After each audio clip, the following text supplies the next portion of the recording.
Hello and welcome back to Virtual Statistics.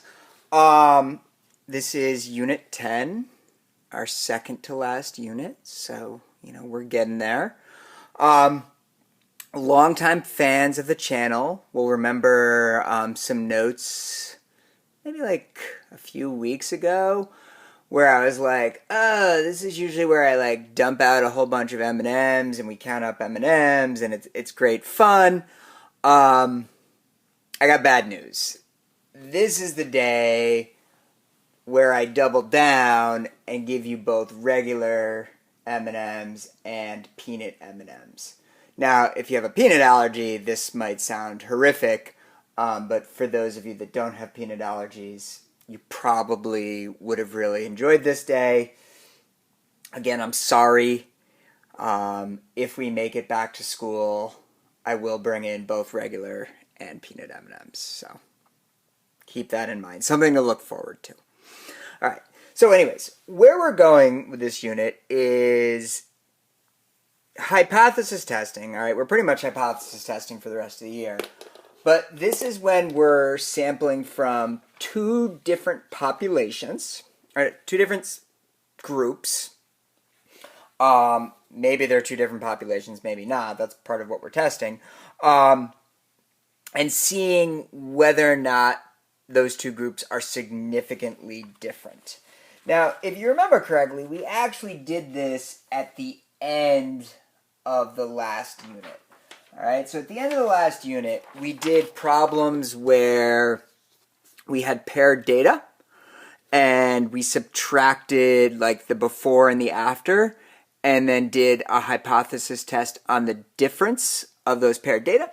This is a little different because the data is not paired. Instead, it's coming from two independent groups, and we are then testing to see whether or not those groups are the same, or whether or not those two groups are different. So, what is our test here? All right, is there a difference between the proportions of each color of M&Ms from one type of M&M to another?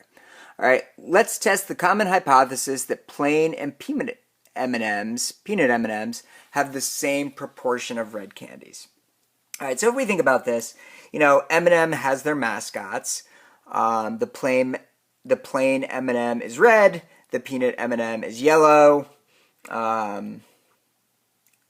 I don't know. I think there's like an orange one that's maybe crunchy or something. Anyways, the different M&M flavors have different mascots. So it wouldn't be surprising if they put slightly more red M&Ms in the plain bags and slightly more yellow M&Ms in the peanut bags, just to kind of reinforce their marketing. So that's what we're going to test, is we're going to test whether plain and peanut M&Ms have the same proportion of reds. Now you can see this is a little different than the paired data because there's no obvious connection between plain and peanut. Those are two independent groups, and we're just seeing, are the proportions in those two independent groups the same, or are they significantly different? All right, so the way we're going to write this is we're still going to have a null hypothesis. And the null hypothesis for these are always going to be the same. It's either going to be P1 equals P2, or the other way you can write it is, so you don't have to write both of these, it's either one or the other. P1 minus P2 equals 0. Both of those are saying the same exact thing, that the proportion from one of the groups is equal to the proportion from the other group. So in this case, we're saying that the proportion of red M&Ms is the same for plain as it is for peanut. All right. And the reason I'm using 1 and 2 is because otherwise I'd use P for plain and then I'd use P for peanut and then they'd be the same and that would be hard to keep track of. So just remember that for us, 1 equals plain and 2 equals peanut. All right. So the alternative can be just like the alternatives before. It can either be less than, greater than, or not equal to.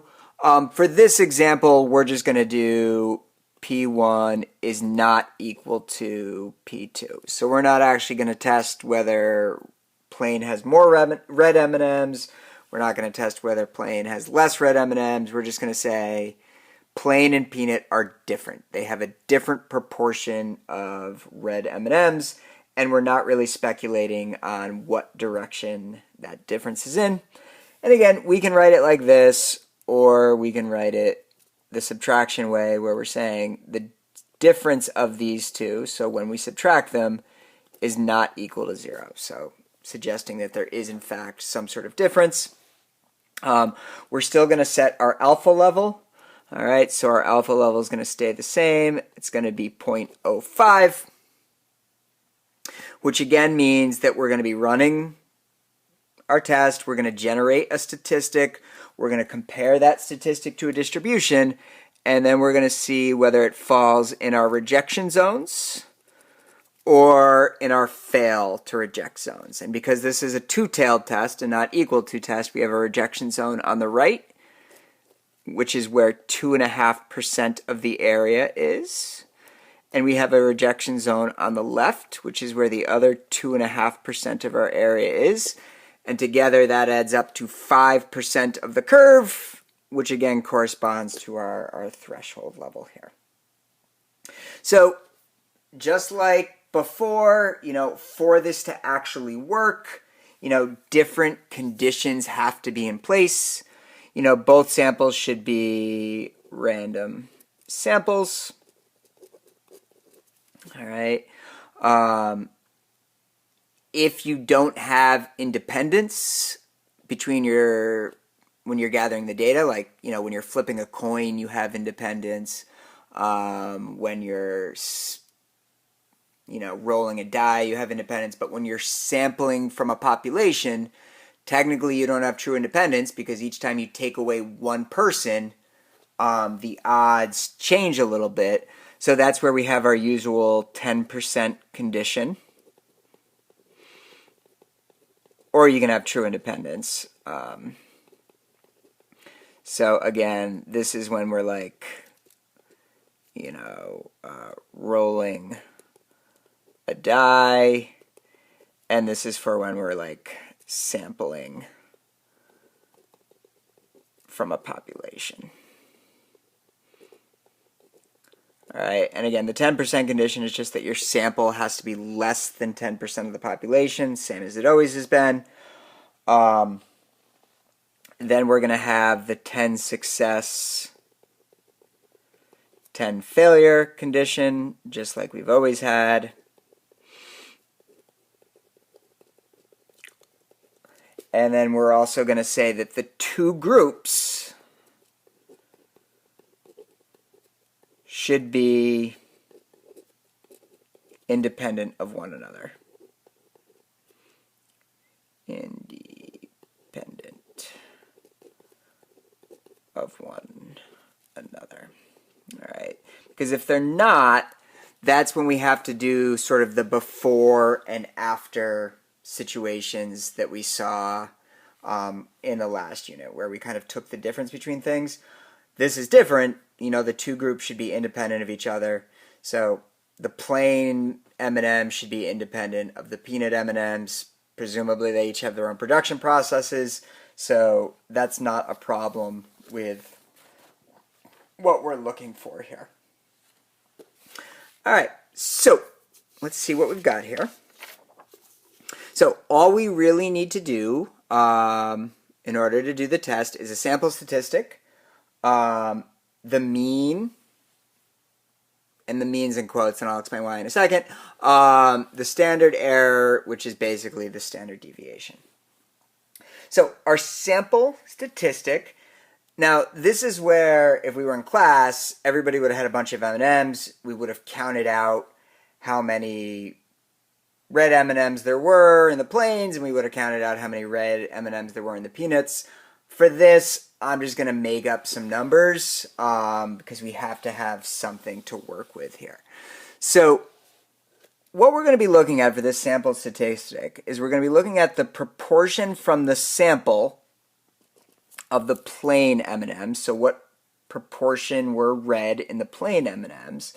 And then we're going to subtract for that, because remember, we're seeing if the difference is significant. So difference is subtraction.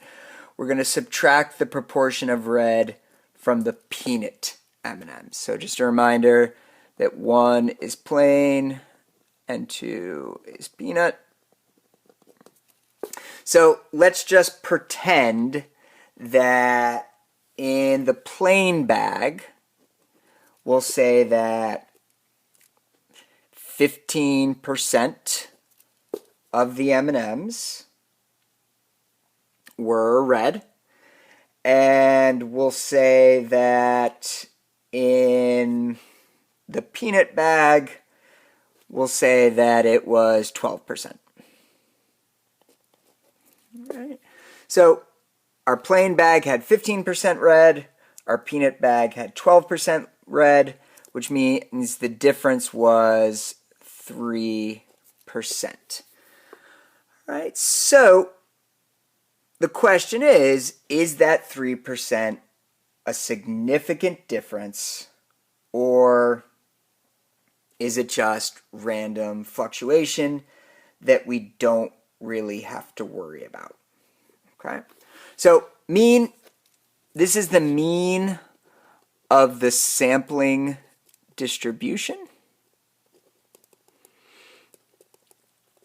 All right. So based on our null,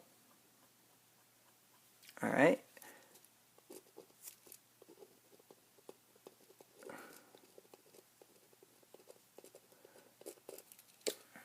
so if we remember, our null was that P1 minus P2 was going to equal 0. All right. And since this is the mean of our sampling distribution based on our null, if we remember, the mean of the sampling distribution is always equal to the true value. So the mean of our sampling distribution is just going to be 0. All right, that's what our null was, that P1 minus P2 would equal 0. So this is what we're going to be using as the mean of our sampling distribution, which again, sometimes we write like this. All right, and that's equal to the true value of the proportion. So again, 0. All right, so it's pretty much always going to be 0 because our null is always that there is no difference between the two proportions. All right. Next, we need our standard error. Now, this one's going to be a little more involved, so we're going to walk through it here. All right. So first thing to know is the two samples are random variables. All right, so we're going to be combining two random variables. Now, if you remember from an earlier unit, when we combine two random variables, all right, their standard deviations, if we want to combine those standard deviations, we actually have to square them to turn them into variances. We have to add them together, and then we have to take the square root to turn them back into a standard deviation. It was the thing that sort of looked like Pythagorean theorem, where you would do like the standard deviation squared plus the standard deviation squared, and then take the square root to turn it back into a standard deviation. So again, you were adding the variances, which is just standard deviation squared, but then you were taking the square root to turn it back into a standard deviation. We're pretty much going to do the same thing here. All right. So let me show you how that's actually going to work out. So we don't have a population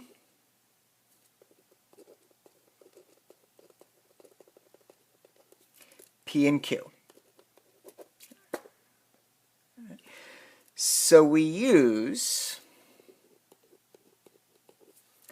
a pooled That's pooled, which is basically another way of saying combined proportion. All right. So remember, we're using this curve here, all right, and the curve is based off the assumption that there's no difference between P1 and P2. All right, so the center of this curve is going to be 0, because that's coming from our null. All right, the center of this curve is going to be 0, but we have to figure out a standard deviation for the curve. All right, and since we have two sets of data, we have data for the plane and the peanut. For our one curve, we kind of combine those two together.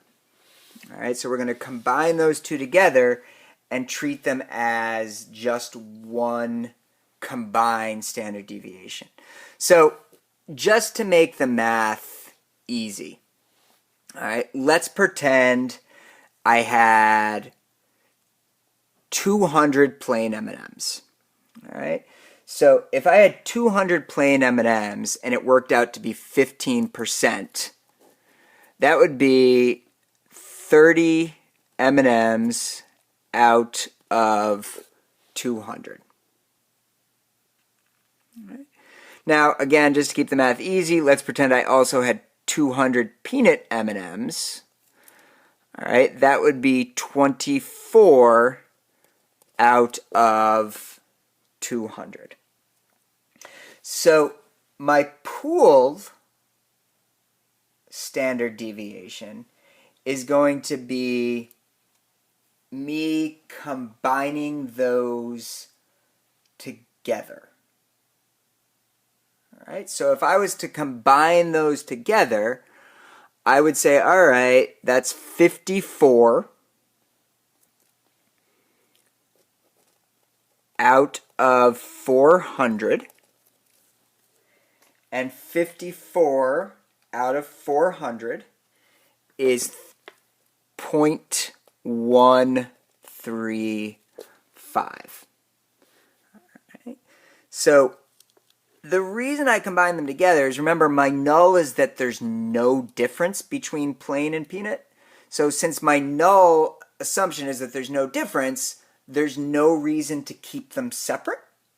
So instead I combine them together, and this becomes the single P that I'm going to use. And I put a little C there to show that it's combined. So it's, again, from my sample data. That's why I have the P hat there.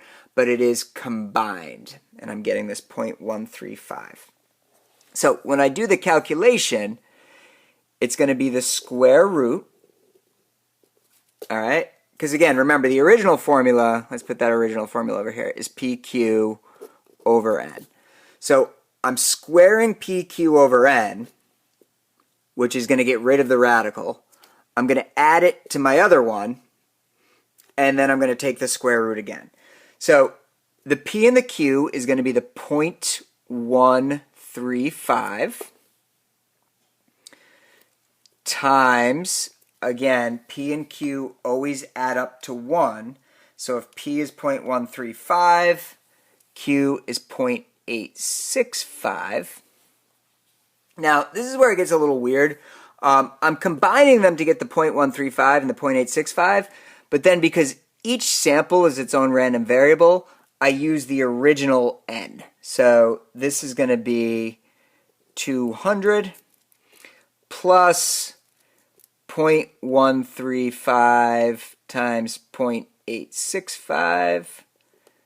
I should have made this a little bigger. And then I'm going to divide by 200 again because those were my original sample sizes. So I combine them to get these values up here, but then I use their original sample sizes down here. All right, so the formula, if you want like an actual formula for it, is P hat, Q hat, and those both have C's because they're combined, over N1, so N from the first sample, plus P hat, Q hat, again the C's because they're combined, over N2. So you're using the combined P's and Q's, but you're using the individual N's and 1's. right? And then it's just a matter of kind of working out what that actually is.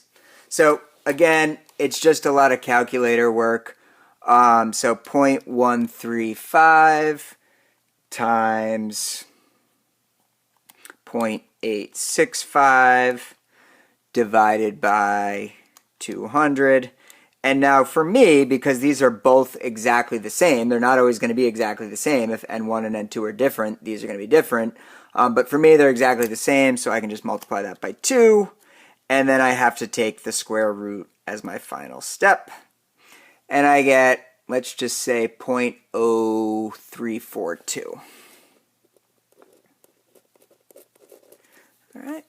So now that I have these pieces, I can calculate my z statistic. Z statistic, again, is going to be what you observed minus the mean from the null. So I'm just going to write observed minus null over your standard error or standard deviation, which is what we just calculated. So what we observed was a difference of 0.03. From the null, we were expecting a difference of 0. And we just found a standard error of 0.0342. All right, so 0.03 minus 0 is just going to be 0.03 divided by 0.0342 is going to give us a z-score of 0.8772.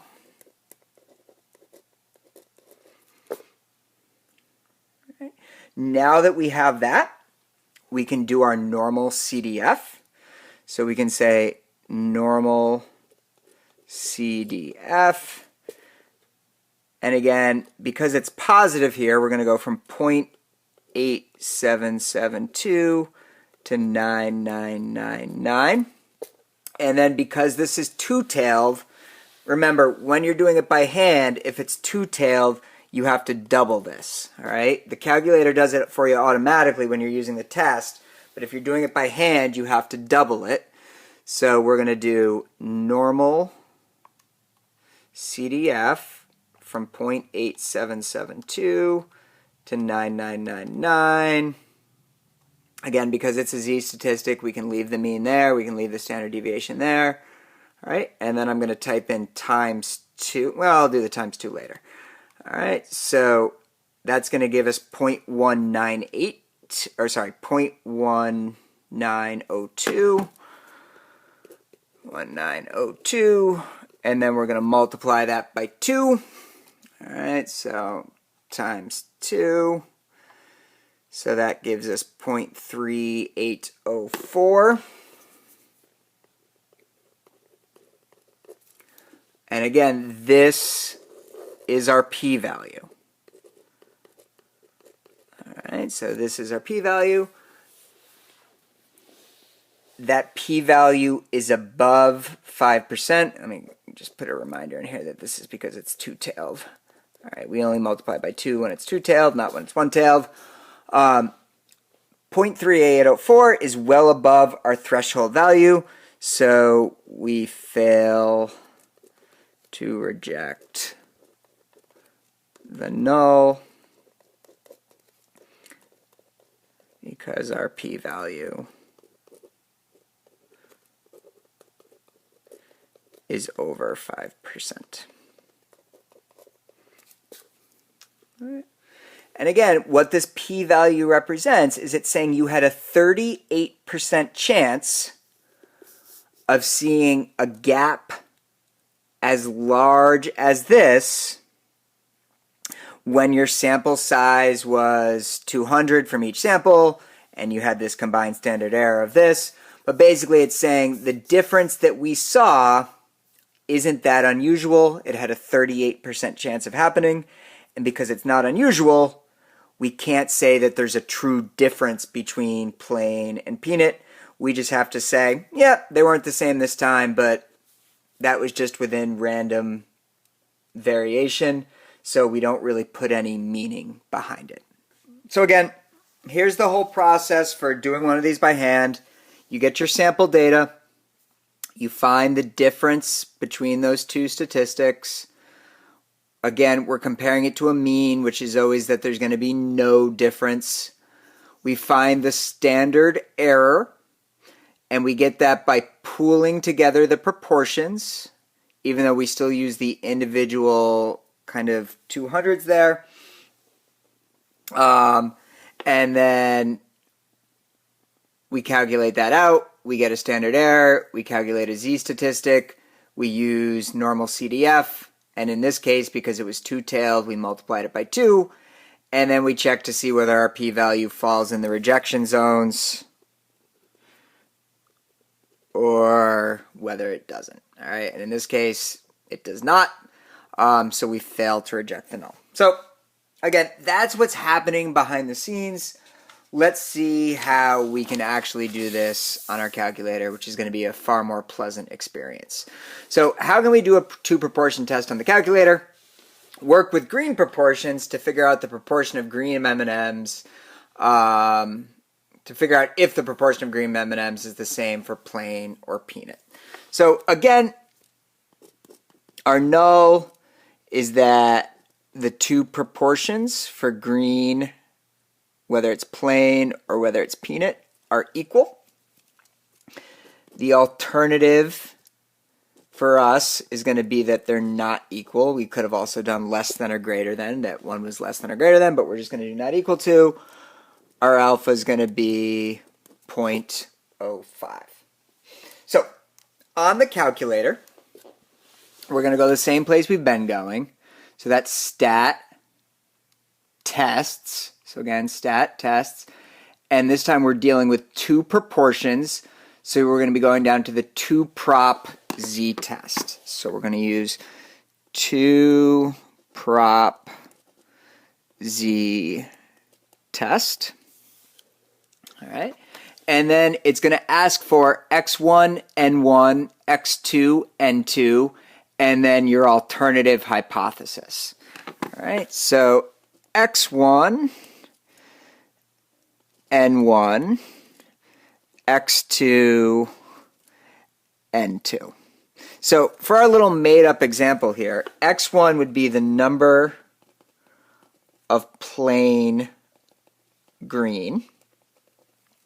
N1 would be the total plain. X2 would be the number of peanut green. And N2 would be the total peanut. All right. So again, because we don't actually have the M&Ms here, we're just going to kind of make these up. So let's pretend that there were, we'll say there were 40 green plain M&Ms. And then if we're using the same number from last time, we'll say there were 200 plain M&Ms in total. And let's say there were, we'll say there were 62 peanut green M&Ms. And again, we'll use the same number as last time, which was 200. And we're trying to see whether or not those are different. So it's going to be 40 out of 200 is going to be basically 20%, and 62 out of 200 is basically going to be 31%. So when we hit calculate, all right, it's going to show us P1, which was 0.2. It's going to show us P2, which was 0.31. All right, it's going to show us combined. So if we combine those together, what would the proportion be? Because remember, that combined P is what we use with our standard error. It shows me N1, it shows me N2. And then it's testing the difference there. So again, there's my test statistic, negative 2.52. All right, so my test statistic is negative 2.52. There's my p-value, which was 0.0116. P-value was 0.0116. And then that other stuff, we don't really need to write that down. Again, the number of green, we just made it up and said that it was 40. The total plane we made up and said was 200. The number of greens we made up and said it was 62.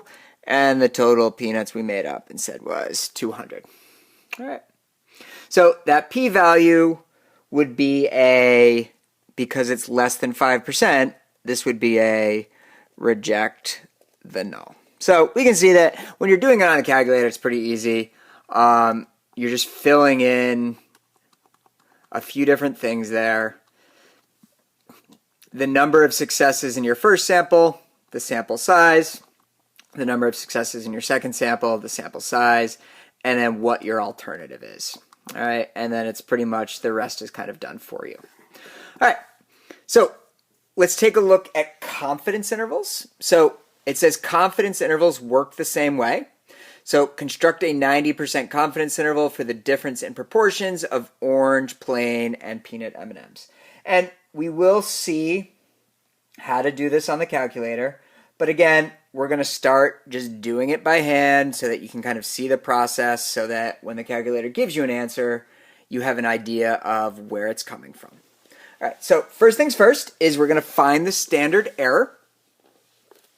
So the thing that's a little different about this is when we're doing a confidence interval, we're trying to find the true difference, but we're not assuming that the difference is 0. And since we're not assuming the difference is 0, we're not going to pool them together. So we're going to keep them separate this time. We're going to do P1 Q1 over N1 plus P2 Q2 over N2.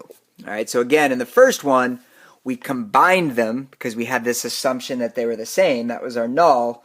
In this one, we leave them separate because there's no reason to assume that they're the same when we're finding a confidence interval. All right. So again, we're just going to make up numbers here because we don't have the actual M&M. So let's pretend that orange were 24% orange, which means they were 76% not orange. And again, we'll keep that same 200 that we've been using just to be consistent. And then let's say for the peanut M&Ms, only 18% were orange, which means that 82% were not orange, and again, we'll keep using that same 200. And then from here, it's just a matter of kind of doing that all on the calculator and making sure that you keep it all straight. So we've got 0.24 times 0.76 divided by 200 plus 0.18 times 0.82 divided by 200. Because of the magic of order of the operations, this will all work out. All right, and then I have to take the square root of that, and I end up with 0.0406. 406. And again, I need to find a critical value. All right, that's what this part is right here. This is your critical value. All right, this is our standard error, which is what we just calculated. All right, and then p hat is the observed difference. All right, this is our observed difference. So again, in our little made-up example here, we observed 24% for the plain. We observed 18% for the peanut. So our observed difference was 0.24 minus 0.18, or 0.06. That would be our observed difference. All right. So our critical value, if you remember this from the confidence interval unit, we use inverse norm. All right. And because this is a 90% confidence interval, that means we have 5% on each side. So we're going to do an inverse norm of 0.05. So if we go to our distribution menu and we go to inverse norm and we do 0.05 and we hit paste. All right, it'll tell us that it's negative 1.64, but we just use the positive. So positive 1.64.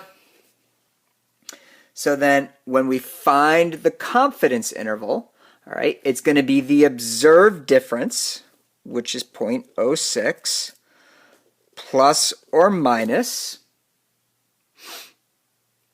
our critical value, which is 1.64, times our standard error, which was 0.0406.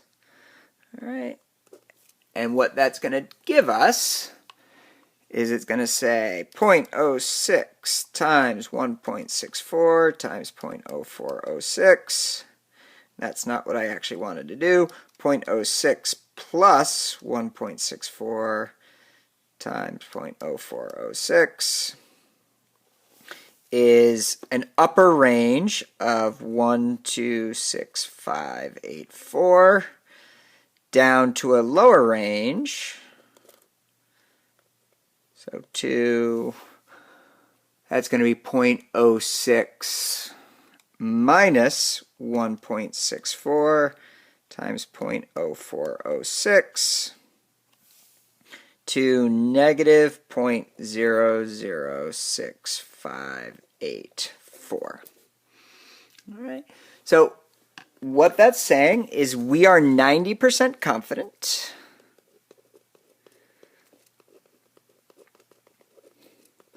the true difference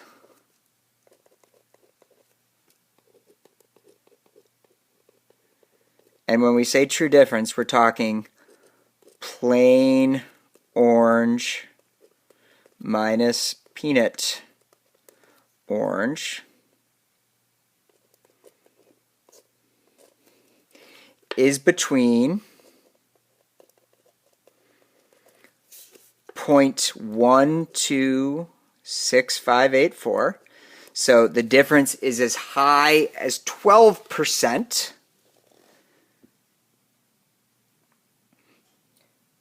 And negative 0.06584. Or it's as low as negative 0.6%, all right? And the negative would suggest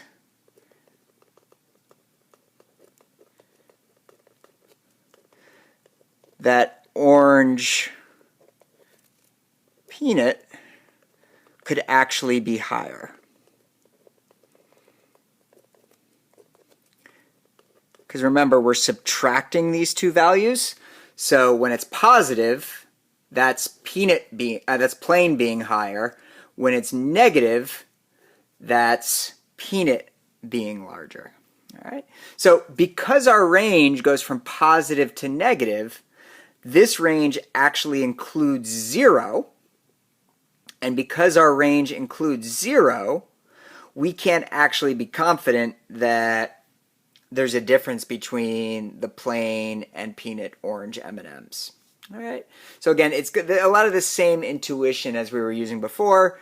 It's just a little more involved because we have 2 instead of 1. But again, this is how we do it by hand. We can also do it on the calculator, and we will see that as we work through some other problems here. All right. So practice.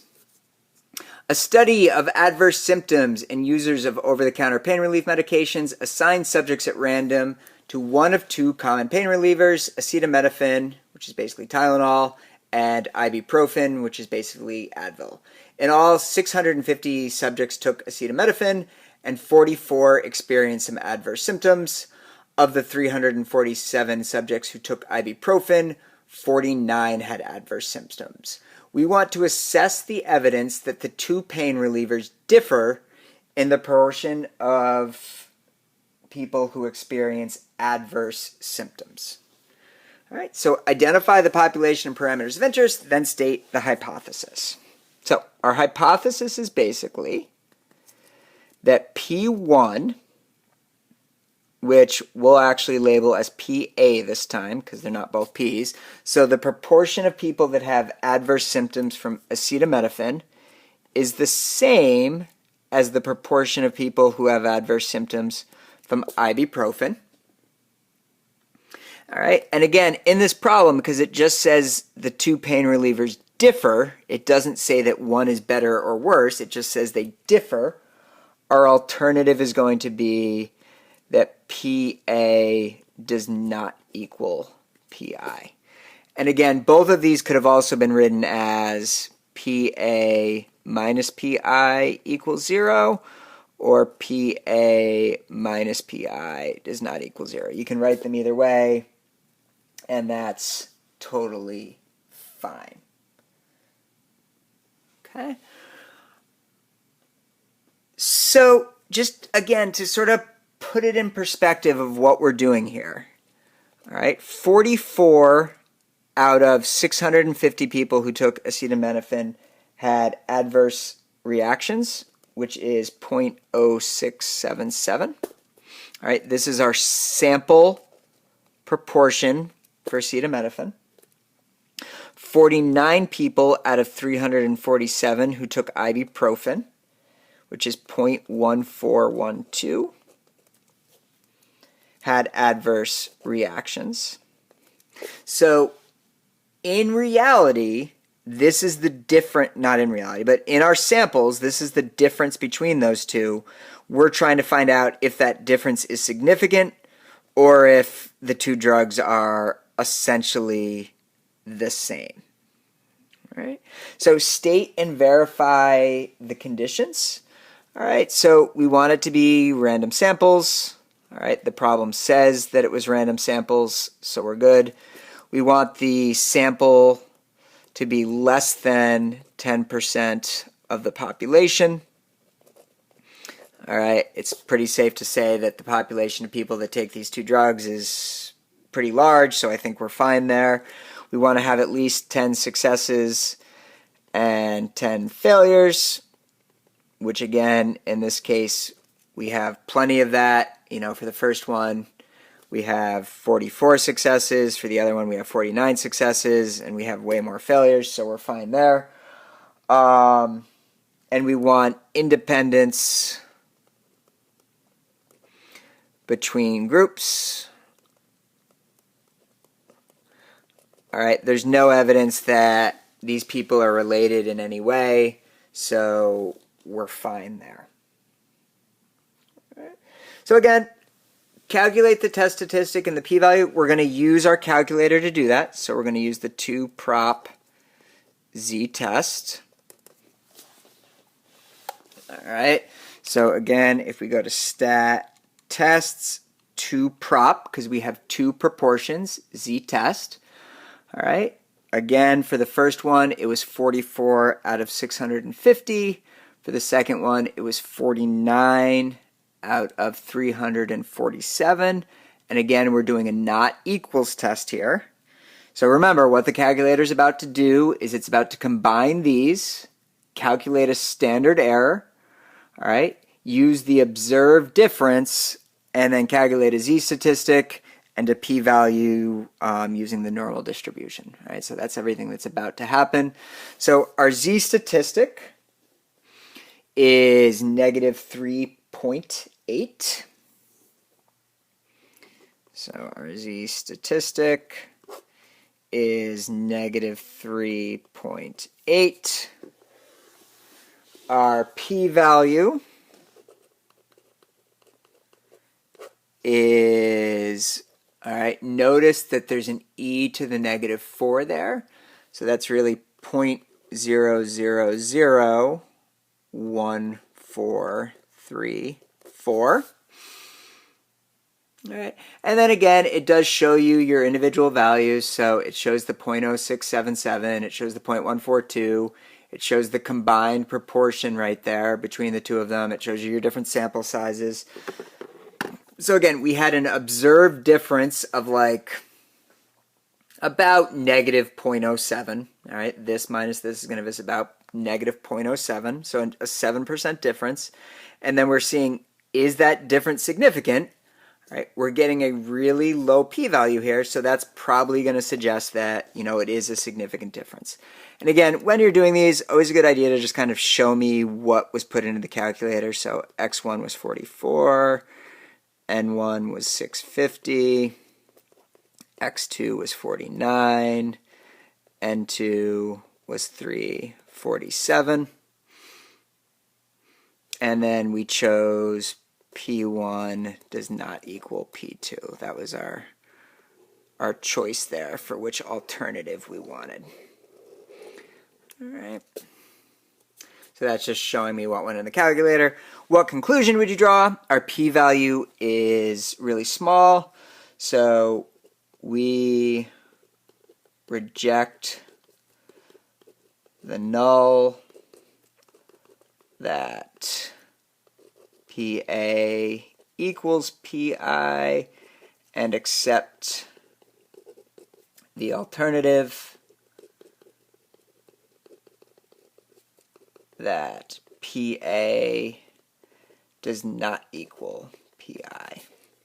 All right, so we're saying there is a difference between these two drugs and their side effects. We're saying that our samples were too far apart for it to be simply chance. And we're saying there must be an actual difference between these two things. And again, the reason we did that was our p-value was under 5%. All right, that's our threshold that we use.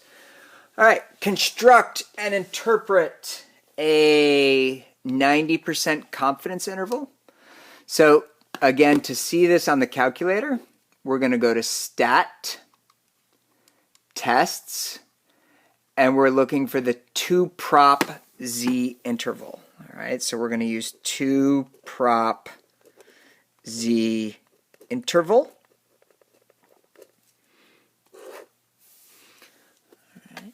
Now, when we choose that, it's basically going to ask for the same exact stuff. All right, so it's going to ask for x1, which is 44. It's going to ask for n1, which is 650. It's going to ask for x2, which is 49. It's going to ask for n2, which is 347. And then the only difference is instead of asking for an alternative, it asks for a confidence level. All right, so our C level this time comes from the problem, and it's just 90%. So we'll change that to 90%. We'll hit calculate, and we'll get negative 0.1083.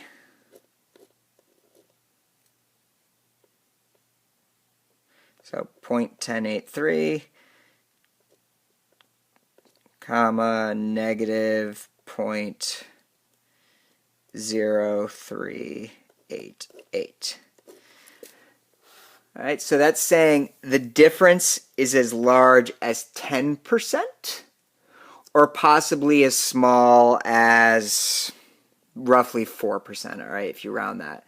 So actually this would, if you rounded this one, our difference is as large as about 11%, but it could be as small as about 4%.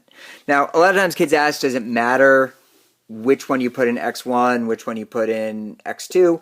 It doesn't. If I had flipped these around, the only difference is these two would have been positive.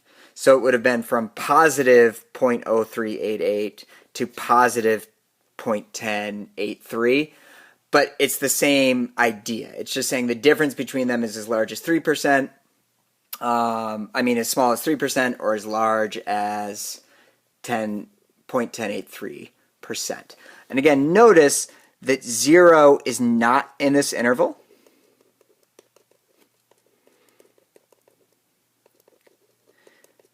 Which matches up with our hypothesis test. Our hypothesis test said we're rejecting the idea that they're equal. We're rejecting the idea that the difference is 0, which is why 0 is not showing up in our confidence interval here. All right? It's not making it into the interval here. So again, you can see that similar to what we've been doing before, and when you're doing them on the calculator, they are pretty easy to do. By hand, the process is a little more involved, but on the calculator, it's pretty straightforward. All right, so we'll stop this one here, and then we'll wrap it up with just like another 5 or 10 minutes or so. All right. All right, in an effort to make sure that we keep this last video on the shorter side, I am pre-writing out the notes on this first page. So I can read through the problem here, and you can copy this down as it's going here, or you can just pause the video. So a study of chromosome abnormalities and criminality examined data from 4,124 males born in Copenhagen. Each male was classified as having a criminal record or not. Each was also classified as having normal male XY chromosomes or an abnormality XYY or XXY. Of the 4,096 with normal chromosomes, 381 had criminal records, while 8 of the 28 with abnormal chromosomes had criminal records. Some experts believe that chromosome abnormalities are associated with increased criminality. Does data lend support to this belief? Perform a significance test to answer the question. All right, so first and foremost, just be aware that 8 out of 28 actually fails the requirement that we have 10 successes and 10 failures. So we have to take our results with a little bit of a grain of salt here because we're not meeting our requirements, but we're going to go ahead with it anyways. So we have our null. Null is pretty much always the same. We're saying that the proportion of people with abnormalities that have a criminal record is equal to the proportion of normal chromosomes that have a criminal record. All right. Our alternative is not that they're not equal. All right. The problem says associated with increased criminality. So we're saying that our hypothesis is that the proportion of people with criminal records that have abnormalities is going to be higher than the proportion of people with criminal records that have normal chromosomes. Our alpha is going to be 0.05, just like it always is. All right, we're going to do a 2-prop Z test. And again, it doesn't matter which goes in X1 and X2 as long as you match them up correctly. So the 8 goes with the 28, the 381 goes with the 496. So there we have 8 with 28, 381 with 496. And this time we're choosing down here that P1 is greater than P2. Now, be careful. If I had done the 381 first and the 8 out of 28 second, then I would have been doing this last one here. So you do have to kind of pay attention to which order you put it in respect to which one you're picking here. All right, but I put abnormalities first, and that's what I'm testing, that abnormalities is greater than non-abnormalities. So that's why I'm picking greater than P2. All right, if I hit calculate, a couple of things here. All right.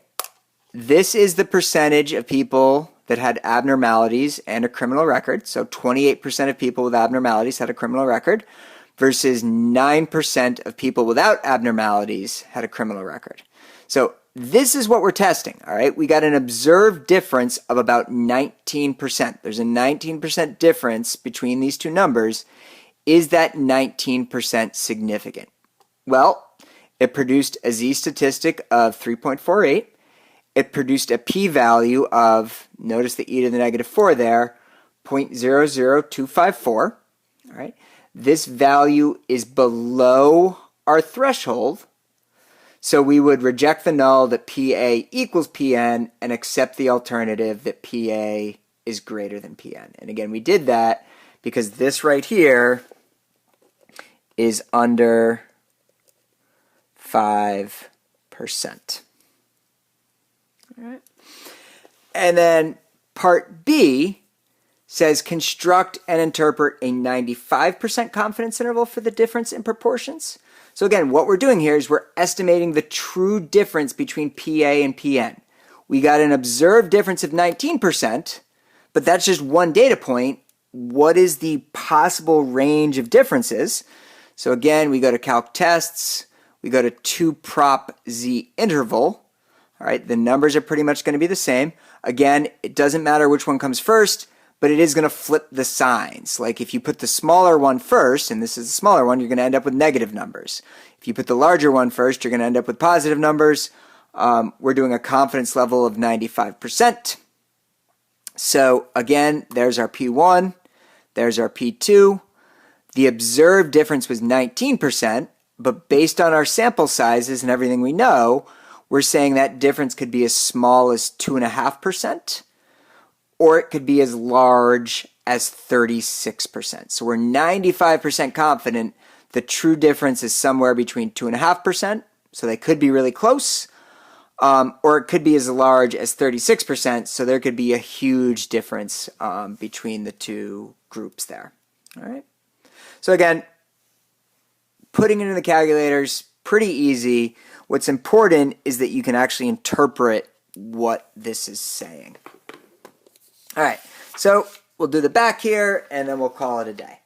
So in 2001, the world champion Arizona Diamondbacks played 81 games at home and 81 games away.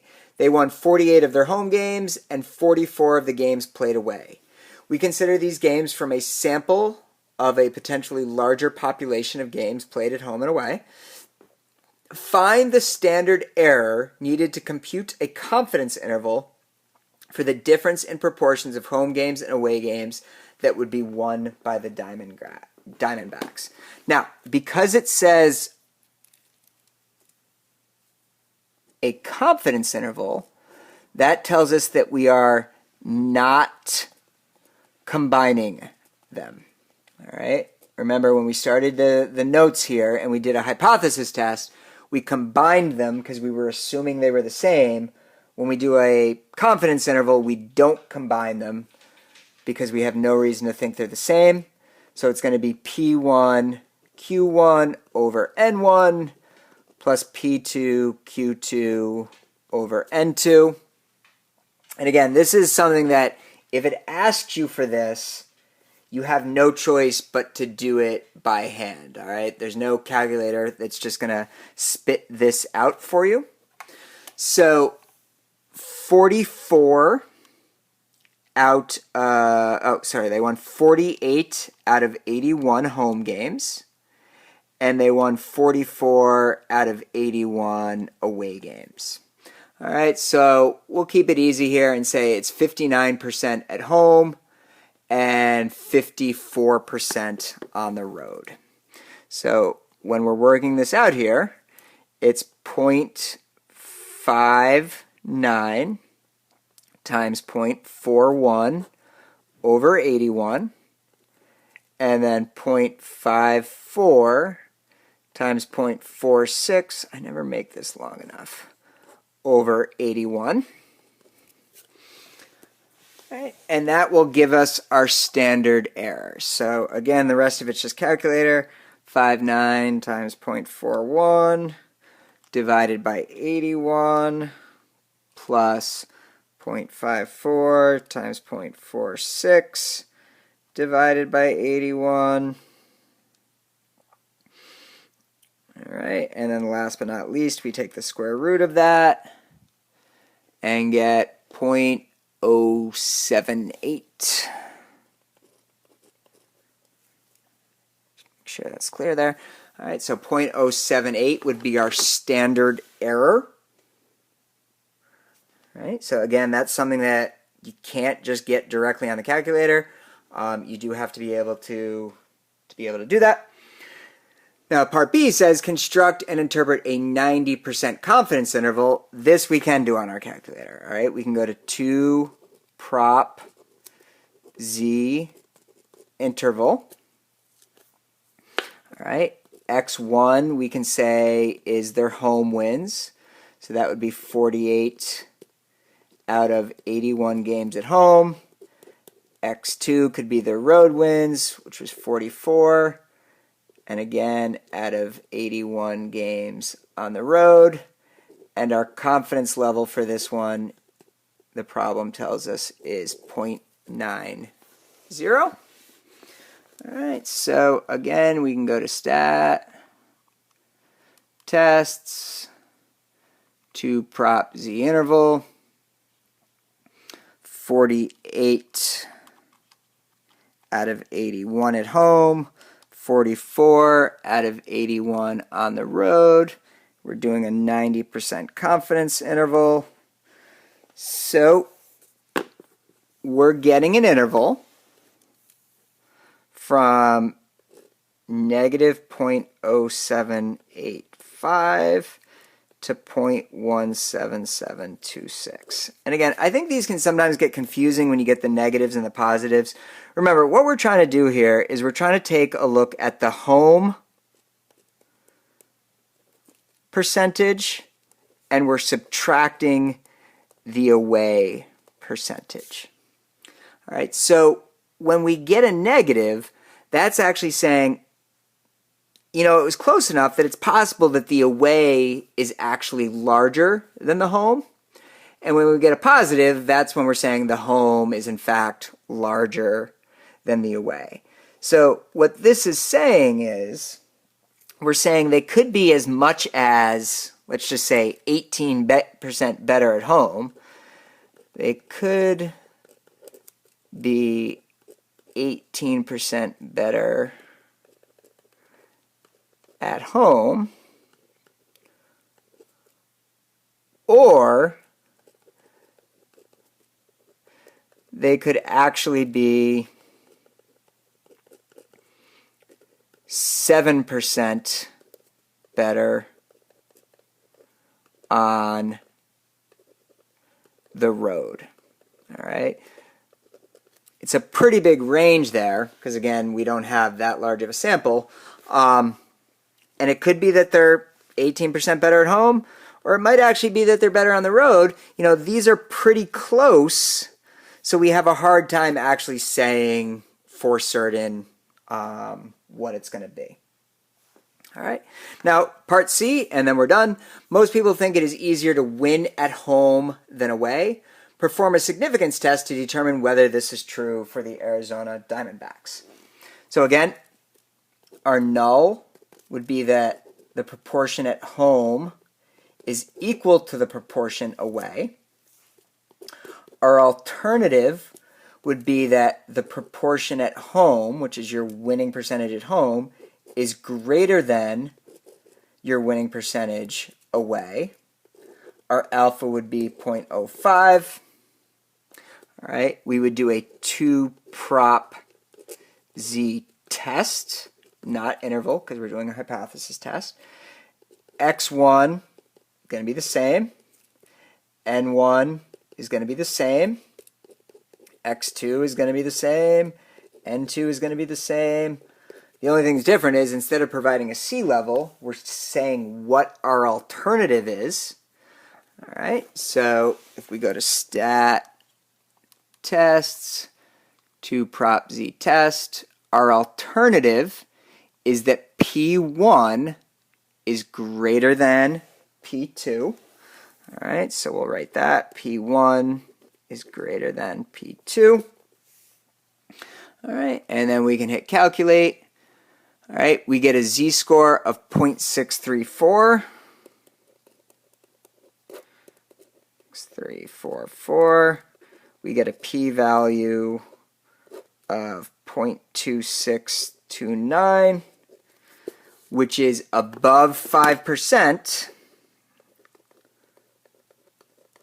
So we fail to reject the null. All right, based on our limited data here, we don't have enough evidence to say that they play better at home, which kind of makes sense. I mean, they played well both on home and away with just one season of data. We don't have enough evidence to say that they played better at home. Now, if we did this for 10 years, and over those 10 years they kept winning more games at home, then that p-value would come down and we'd have more evidence that they're better, and we might say that the difference is significant. But with such a small gap and only 1 year of data, we just can't be certain that it's significantly different, which is what this p-value is representing. Right? There's a 26% chance of seeing a gap this big, so we have to fail to reject the null. We can't be confident that it's different. All right, so again, that's how these problems are going to work. Doing them on the calculator is pretty easy. It's just a matter of being able to interpret what the calculator gives back. This video went a little longer than I thought it was going to. Apologize for that, but what are you going to do? All right, have a good one. I'll see you later. Actually, I probably won't see you. Maybe I'll see you. Maybe we'll be back. Maybe we won't. But Enjoy.